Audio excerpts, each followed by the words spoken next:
আজকের রেসিপি নোনা ক্যাংড়া মাখা। কাঁকড়াগুলো প্রথমে সিদ্ধ করে নিয়েছি।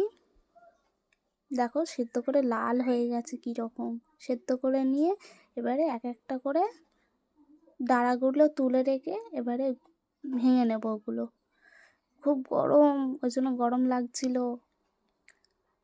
ভেঙে নিয়ে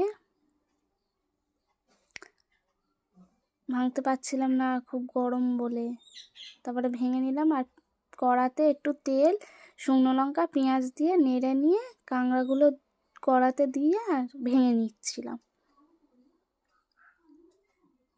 ভেঙে নিয়ে এবার আলু ওর সঙ্গে দিয়েছি।